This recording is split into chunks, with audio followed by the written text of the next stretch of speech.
Assalamualaikum warahmatullahi wabarakatuh. Alhamdulillahirabbil alamin.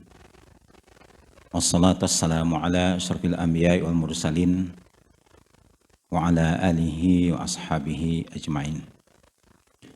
Jamaah dirahmati oleh Allah, kita bersyukur pada Allah Subhanahu wa taala.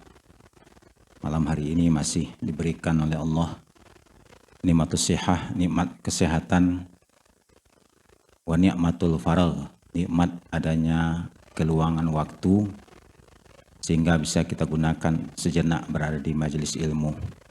Semoga Allah melimpahkan maghfirah dan rahmatnya pada kita semua.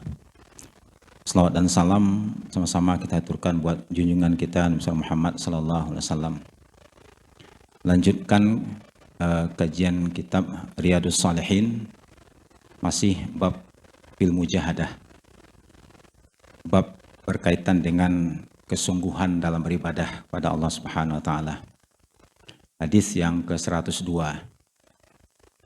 An Abi Abdullah Huzaifah bin Yaman radhiyallahu anhu maqala Shallaitu ma'an nabiyyi sallallahu alaihi wasallam zata lailatin faftataha al-Baqarah faqultu yarka' inda al-mi'ah thumma madha faqultu yusalli biha fi raka'ah famadha faqultu yarka' biha thumma iftataha an-nisa faqara'aha thumma iftataha Ali Imran faqara'aha yaqra' mutarasilan idza marra bi ayatin fiha tasbih sabbaha wa idza marra bi su'alin sa'ala wa idza marra bi ta'awuzin ta'awwaza summa raka'a faja'ala yaqul subhana rabbiyal azim fa kana ruku'uhu nahwa min qiyamihi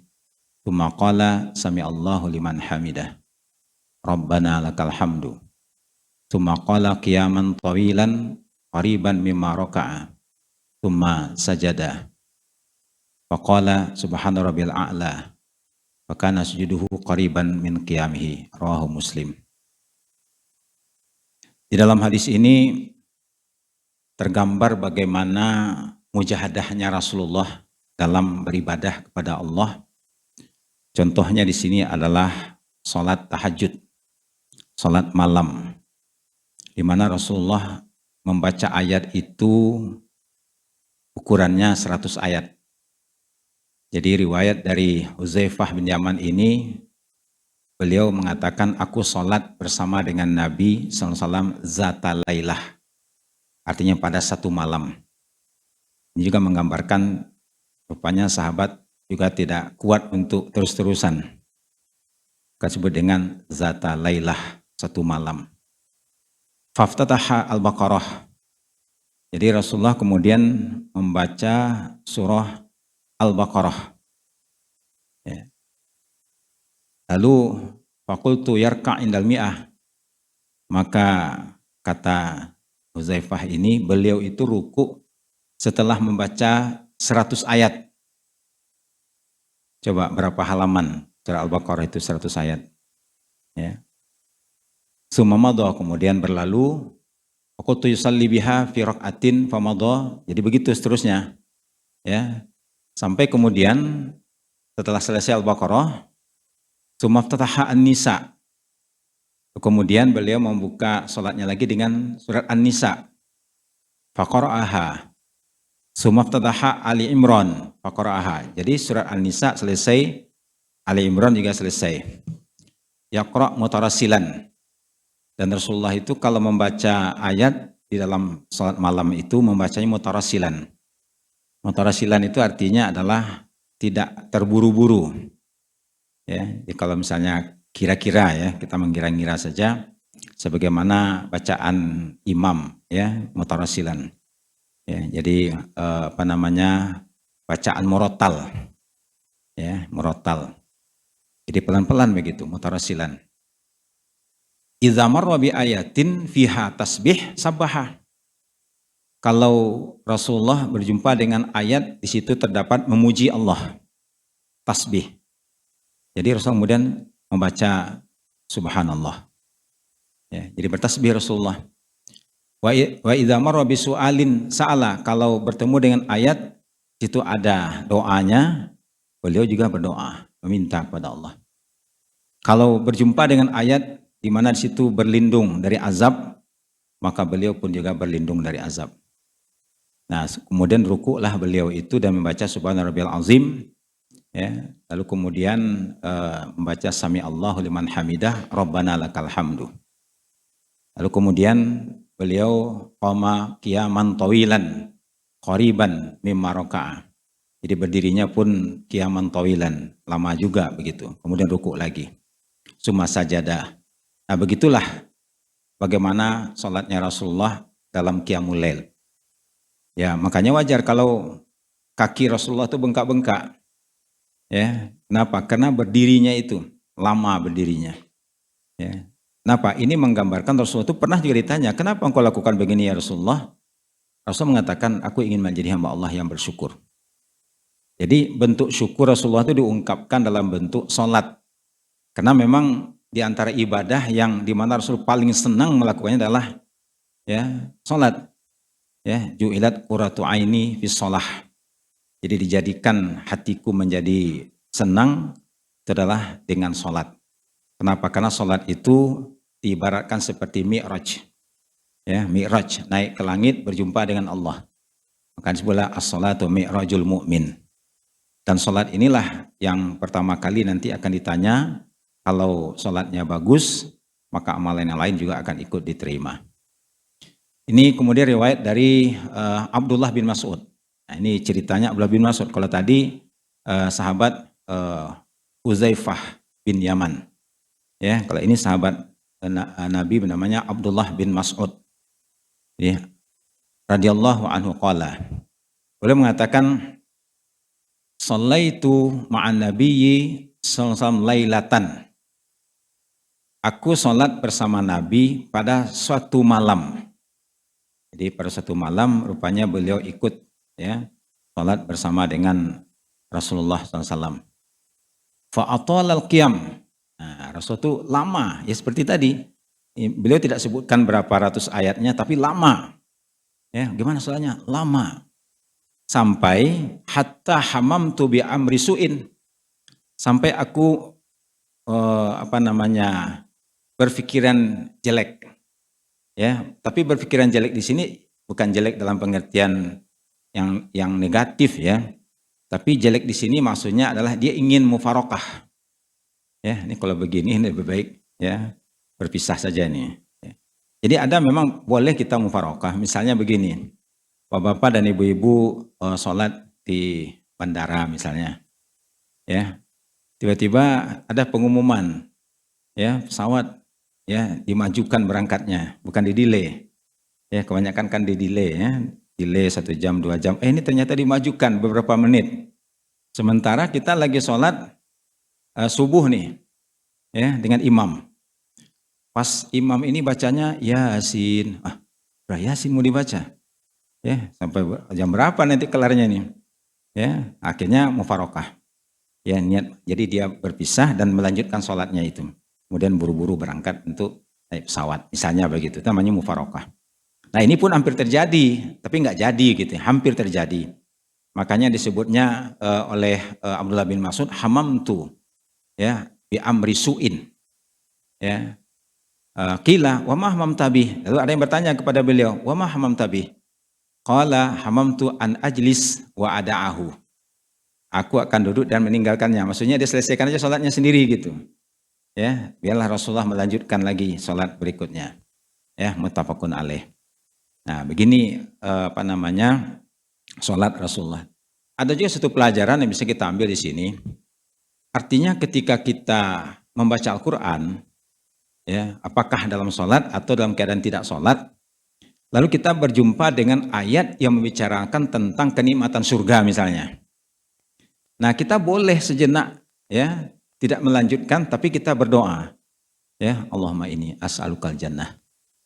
Nah, ini boleh. Artinya itu menggambarkan bahwasanya memuji ataupun meminta atau berlindung itu boleh. Nah, kadang-kadang timbul pertanyaan bagi kita, ya. Misalkan habis baca Quran, kita misalnya ada pertemuan, biasalah kalau pertemuan-pertemuan itu baca Quran. Lalu kemudian setelah baca Quran itu dibacalah Shadaqallahul Azim. Apa arti Shadaqallah itu? Shadaqallah itu artinya adalah Allah itu benar, firman-firmannya itu benar. Ini namanya pujian, as-sana namanya, memuji tentang firman Allah. Dan sekaligus tradisi di kita menandakan bahwa selesai. Biasanya kalau sudah Shadaqallahul Azim itu berarti bacanya sudah selesai. Jadi ada dua makna di situ. Pertama, makna secara tidak langsung itu sudah menjadi satu kebiasaan tradisi, daripada kita mengucapkan cukup sampai di sini, ya lebih baik kita mengucapkan kalimat yang sifatnya pujian. Ya, nah itu bagaimana hukumnya? Kan timbul pertanyaan hukumnya.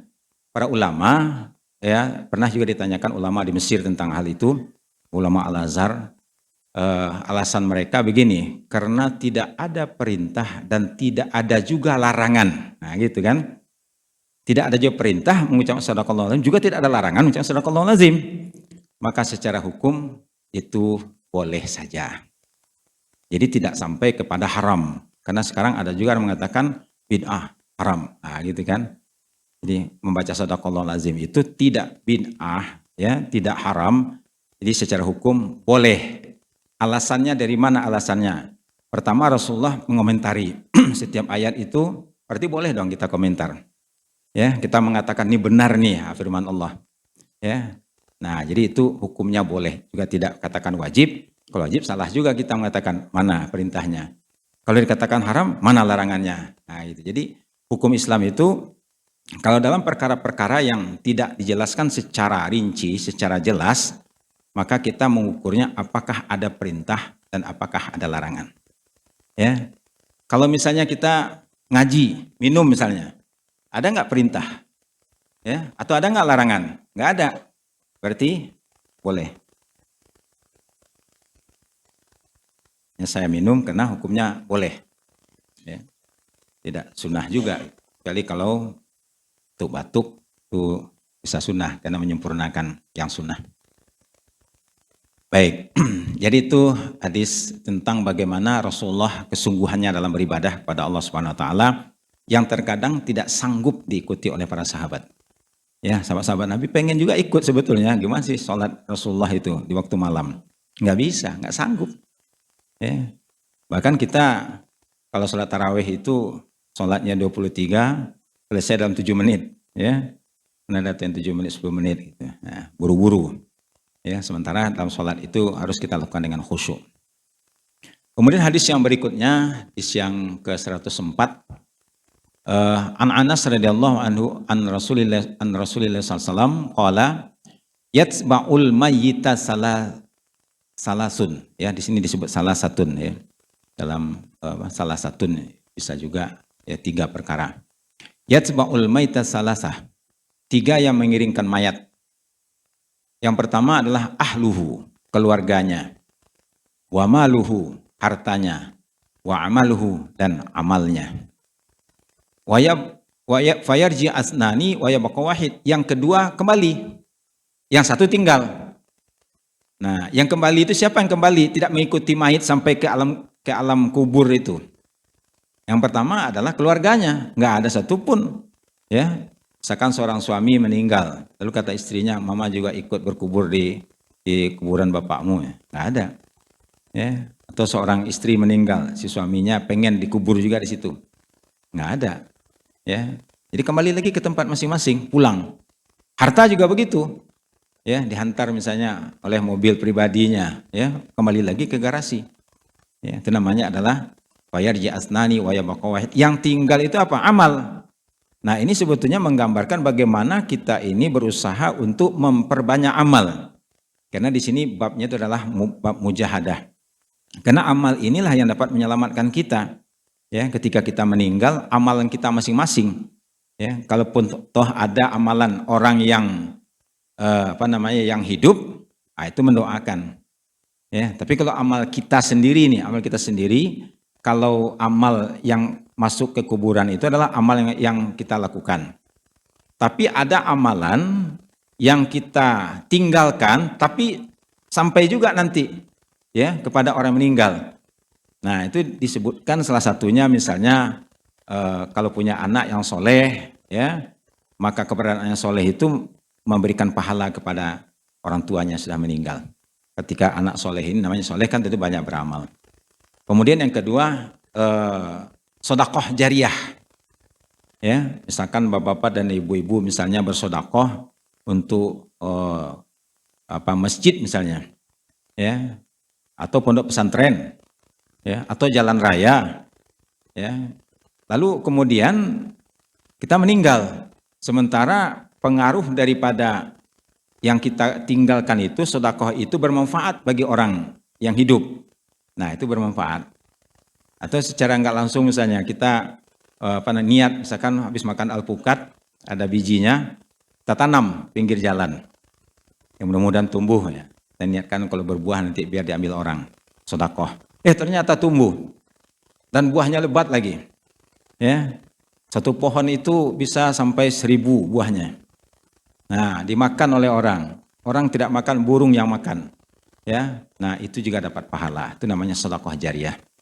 Nah, kemudian yang ketiga, ilmu yuntafa'u bi, ilmu yang bermanfaat. Ya, termasuk misalnya kitab Riyadhus Shalihin kita bahas, Imam Nawawi Ad-Dimashqi itu mengalir pahala kepadanya. Ya, kalau misalnya kita membahas kitab Nasaihul Ibad, ya, Imam Nawawi Al-Bantani. Nah, mengalir itu pahalanya kepada Imam Al-Bantani. Kita bahas kitab Tafsir Ibnu Katsir, Tafsir Al-Quran Al-Azim yang tulis oleh Ibnu Katsir, maka mengalir pahalanya kepada Ibnu Katsir. Kita membahas Tafsir Al-Azhar Buya Hamka, nah sampai pahalanya ke Buya Hamka. Itu namanya adalah al-ilmu yuntafa'u bihi, ilmu yang diambil manfaat. Ya, itu kalau ilmu agama. Kalau ilmu umum juga kalau bermanfaat, ya. Misalkan ada orang yang ahli, ya, kuliner misalnya, kulineri.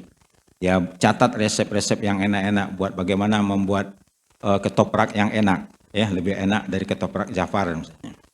Ya, rupanya diamalkan orang, dibuat begitu, lebih enak rupanya, maju usahanya. Nah, siapa dulu yang buat resep itu? Ya, dapat pahalanya. Itu namanya al-ilmu yuntafa'u bihi. Ya, jadi ini amalan yang tetap bersama dengan orang yang sudah meninggal. Ya. Baik, kemudian kita lanjutkan hadis berikutnya. An Ibnu Mas'ud radhiyallahu anhu qala Nabi sallallahu alaihi wasallam al-jannatu aqrabu ila ahadikum min syiraki na'lih wan naru mislu zalik.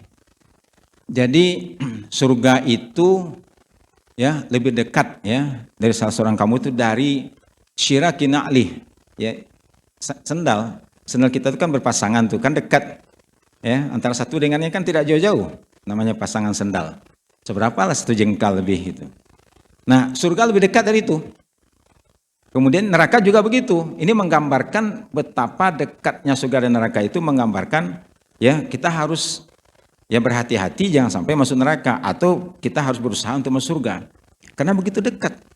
Ya. Dan itu ditentukan oleh akhir. Ya, jadi penentuan seseorang itu masuk surga masuk neraka itu di akhir hayatnya. Ya, gimana meninggalnya di akhir hayat?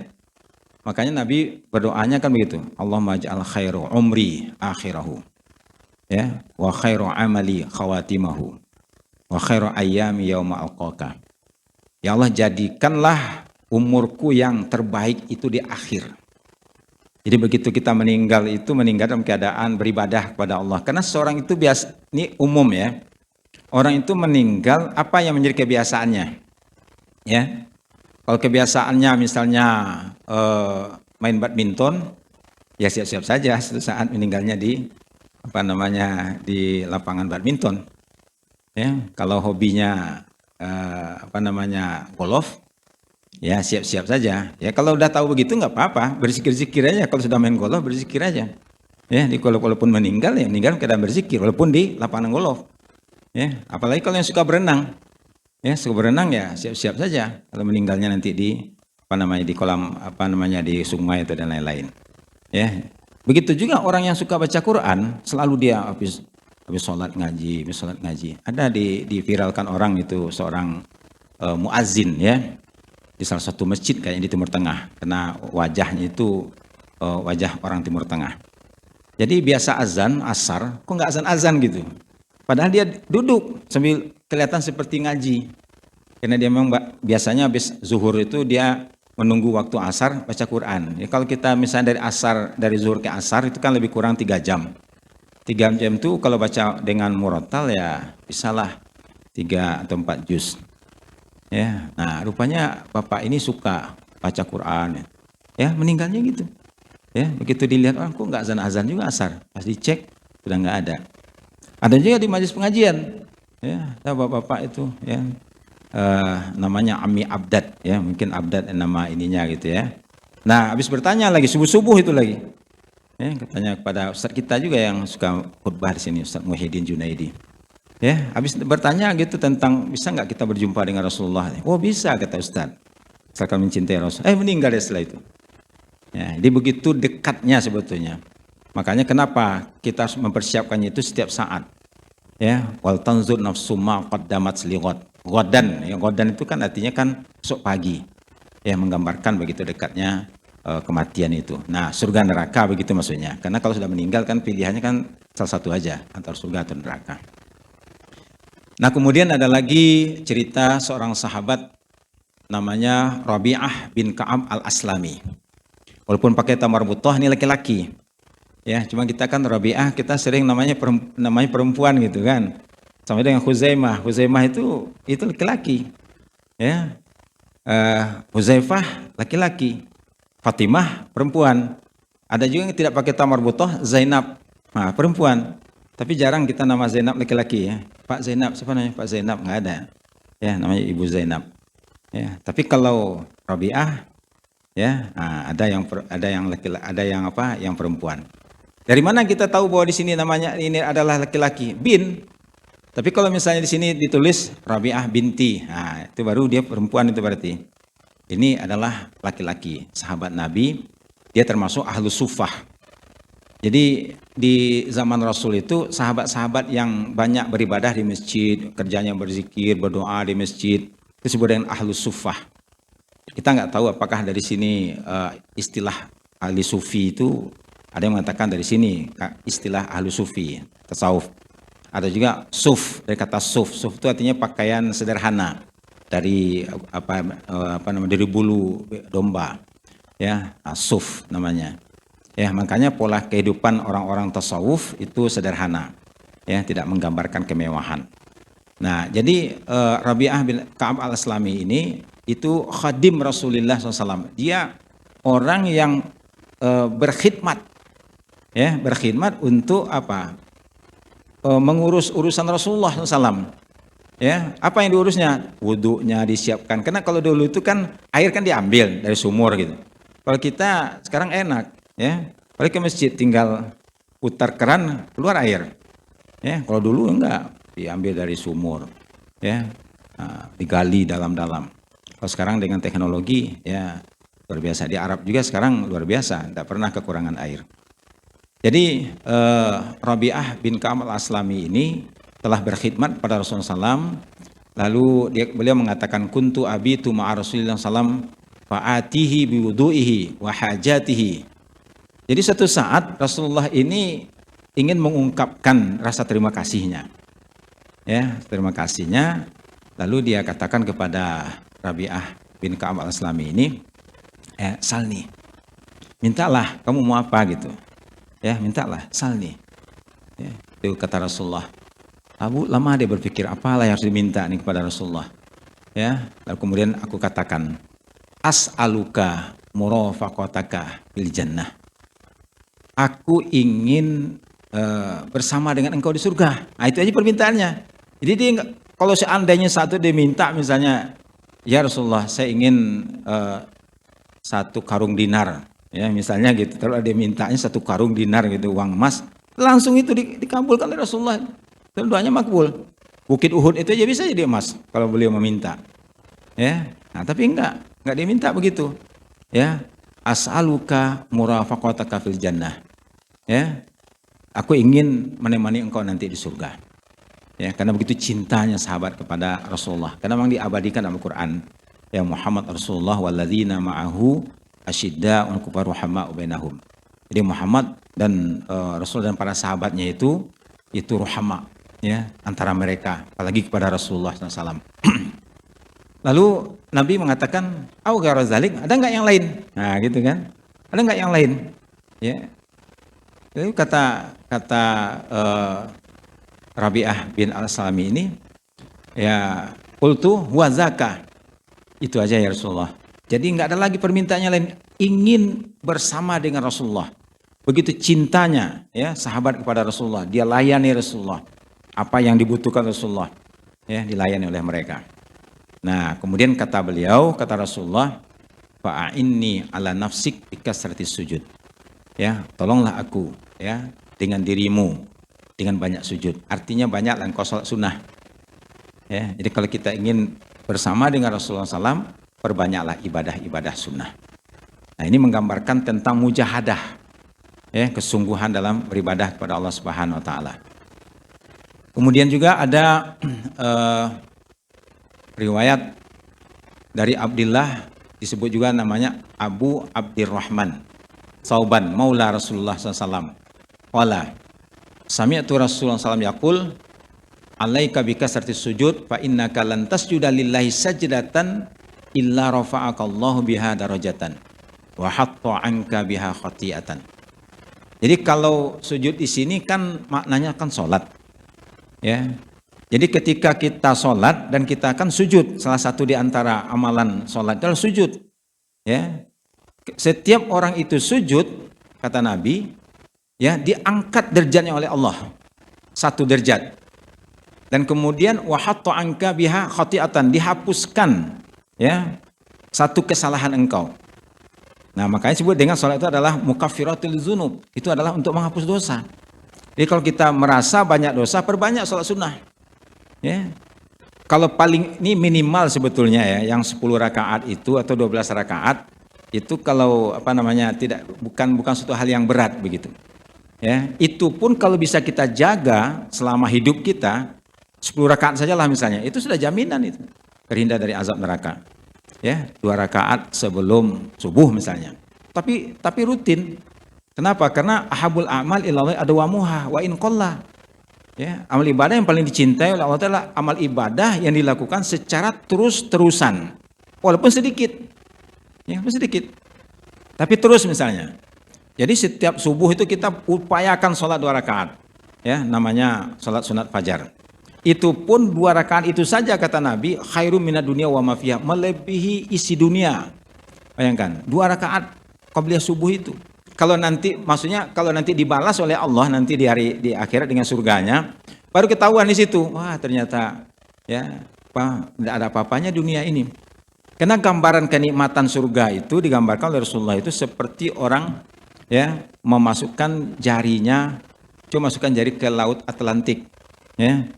Pernah Bapak ke laut Atlantik, ya, atau laut Cina Selatan lah yang dekat, ya, masukin itu air yang di ujung jari kata Nabi, itulah sebetulnya segitu dunia itu. Terus samudra yang begitu luas itu, ya, bukannya di Indonesia saja, seluruh dunia, itulah akhirat, kenikmatannya begitu luar biasanya. Makanya nikmat Allah 100, nah cuma 1% yang dibagi, itu pun dibagi. Ya, 1% itu mulai dari Nabi Adam sampai umat Nabi Adam terakhir.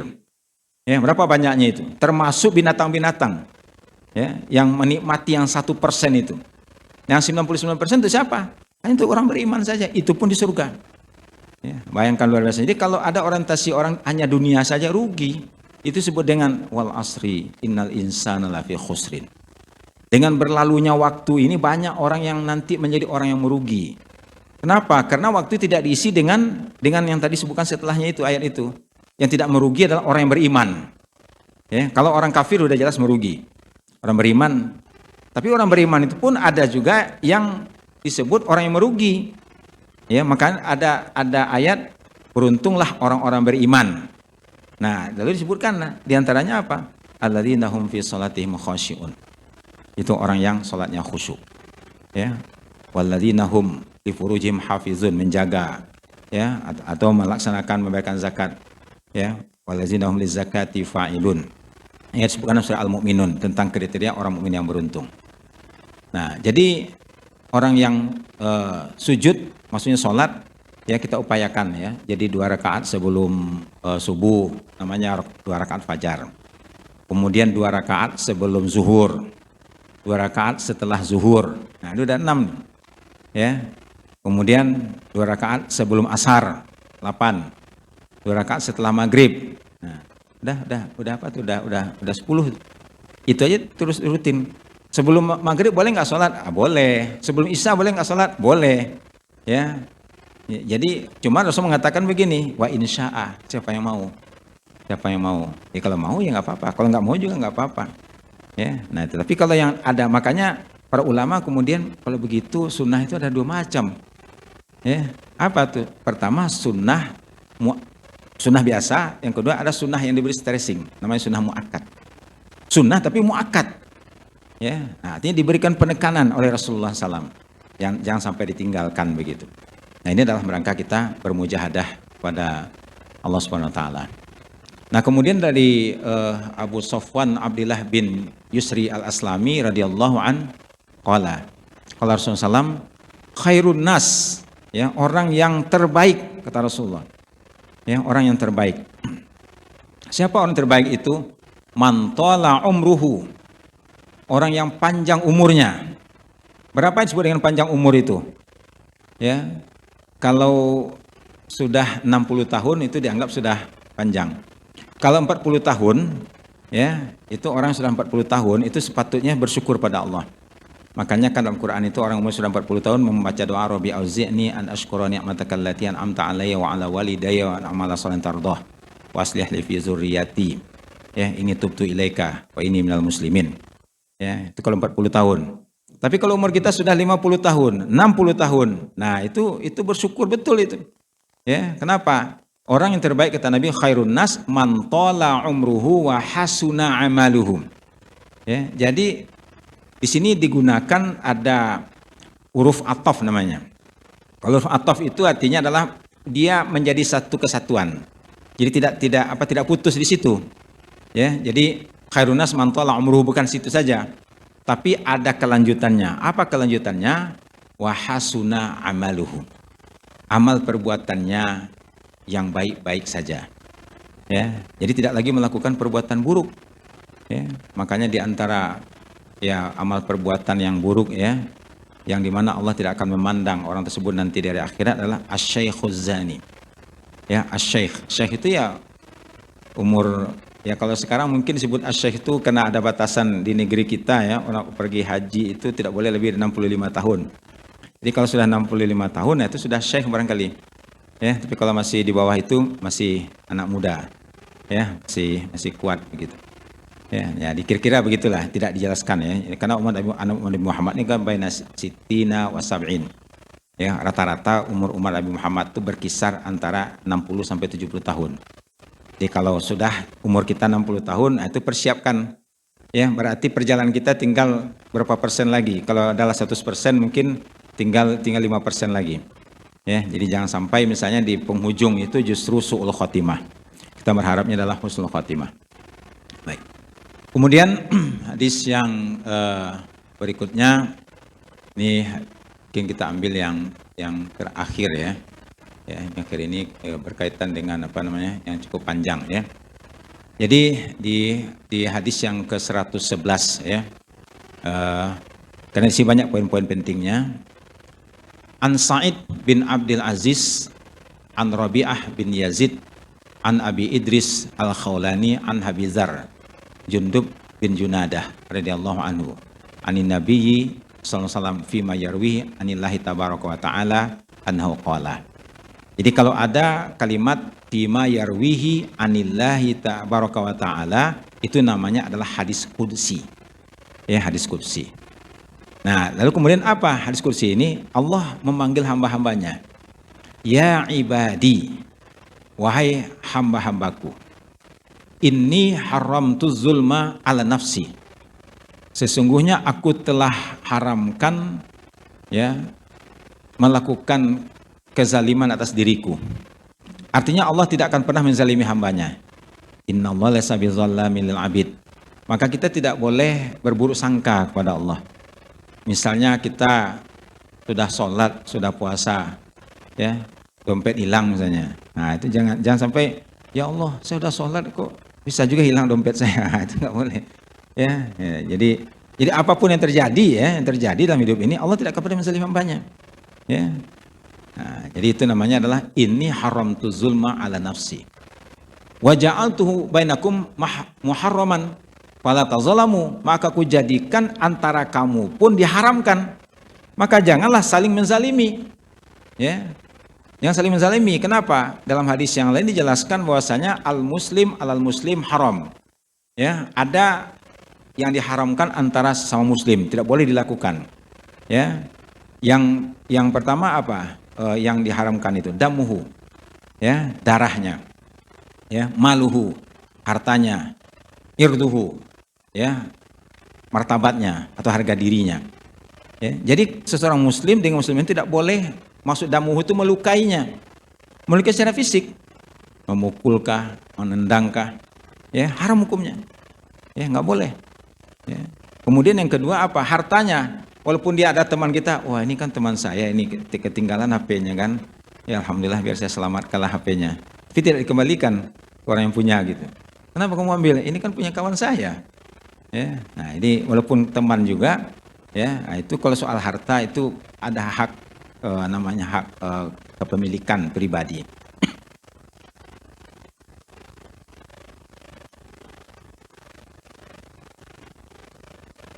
Jadi itu yang kedua. Yang diharamkan adalah harta.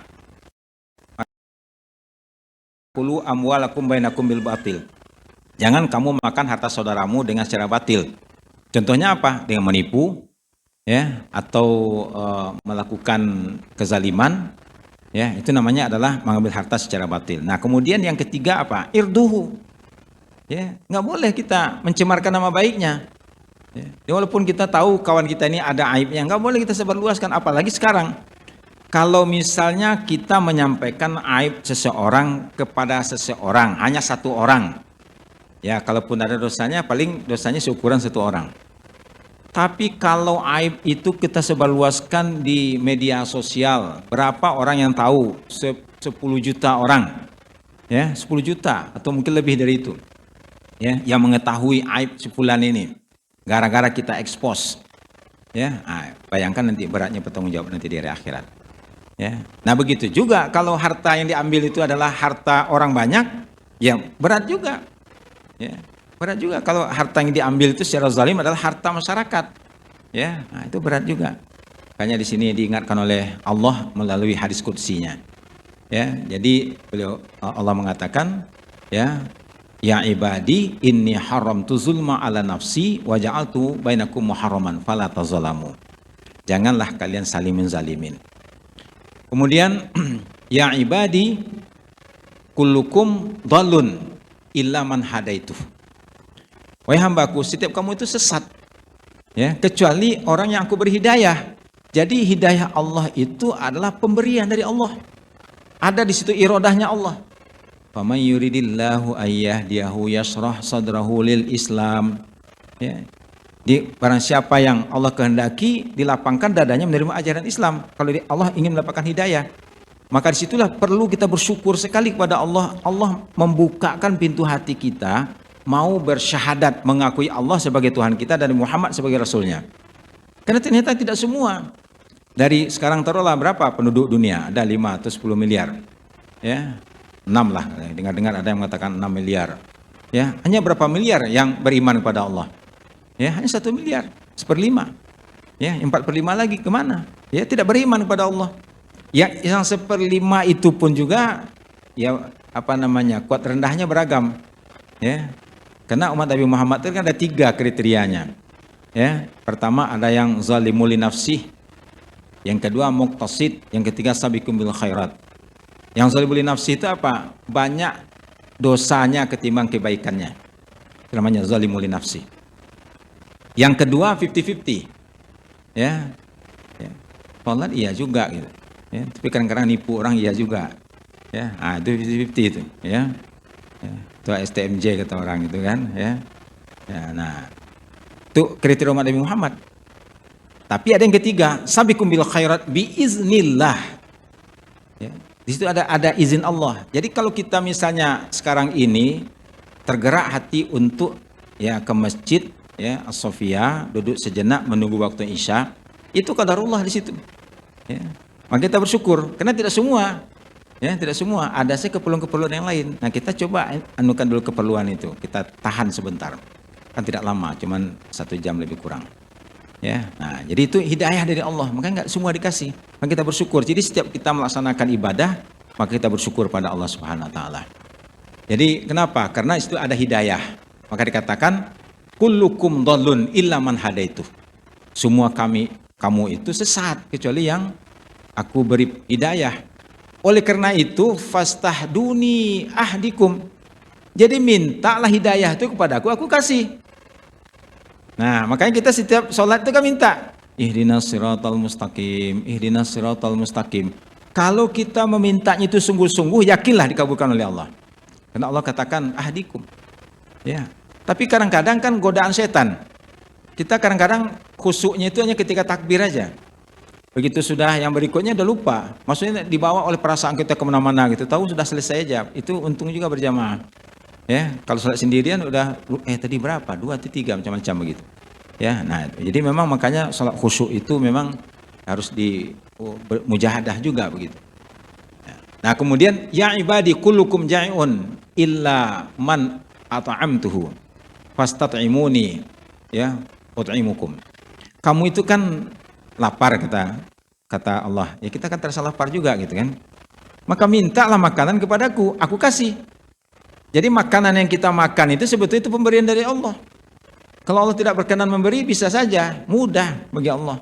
Ya, gagal panen misalnya selama ya setahun, ya atau 7 tahun seperti yang terjadi zaman Nabi Yusuf. Ya, udah semua orang pergi meminta ya pada Nabi Yusuf 7 kali musim gitu. Ya ibadi, ya kullukum arin illa man kasautu. Setiap kamu itu tidak berpakaian, maka mintalah ya kepadaku. Kecuali orang yang aku beri pakaian, maka mintalah pakaian kepadaku, aku akan kasih. Ya ibadi, innakum tukhti'una bil-laili wan-nahar wa ana aghfiru dzunuba jami'an. Nah ini. Wahai hambaku, sesungguhnya kamu itu melakukan kesalahan di malam dan di siang hari. Coba kita rasakan diri kita sendiri. Ada nggak kesalahan kita di waktu malam atau di siang hari? Setiap hari gitu.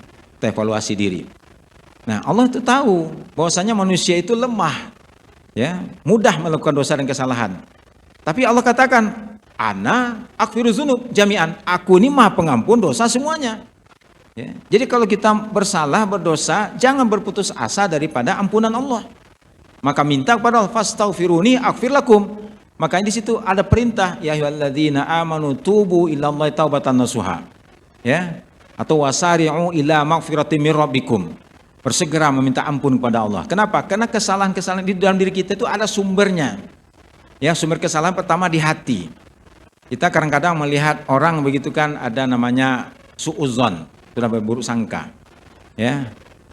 Kemudian sumber dosa yang kedua adalah di panca indera. Ya, tampak banyak mata kita memandang sesuatu yang dilarang oleh agama. Ya, walaupun kita senang memandangnya, tapi dilarang. Ya, betapa banyaknya pendengaran kita mendengarkan kalimat-kalimat yang tidak boleh didengar sebetulnya, tapi ya senang mendengarkannya. Nah, mulut apalagi lisan banyak salahnya. Ya, dosanya banyak sekali dosa manusia itu kan yang paling banyak memasukkan orang ke neraka itu apa? Lisan. Ya, membohongin orang. Ya, bohong itu kan lisan. Menuduh, lisan juga. Memutuskan perkara, orang menghukum orang yang tidak seharusnya dihukum misalnya gitu, itu kan dengan lisan. Ya. Jadi lisan tuh banyak sekali, ya. Tapi orang masuk surga pun juga dengan lisan juga. Ya. Jadi bahagialah orang kata Rasulullah itu kalau memiliki lisanun zakirun. Lisan yang banyak berzikir pada Allah Subhanahu wa taala. Ya. Jadi meminta ampun. Ya. Jadi Allah Maha Pengampun. Ya ibadi innakum lan tablughu durri fataduruni walan tablughu naf'i fatanfa'uni. Wahai hambaku, kamu sekalian tidak bisa memberikan mudarat kepadaku dan juga tidak bisa memberi manfaat kepadaku. Nggak bisa, kita lemah. Ya, mendatangkan mudarat kepada Allah nggak bisa, manfaat juga nggak bisa.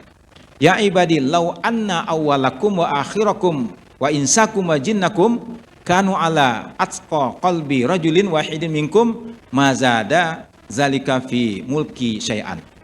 Wahai hambaku, seandainya orang yang pertama dulu yang sampai terakhir, baik jin dan manusia, ya, itu berada pada satu hati orang yang paling bertakwa di antara kamu sekalian, nggak akan menambah kekuasaanku, kata Allah, nggak ngaruh.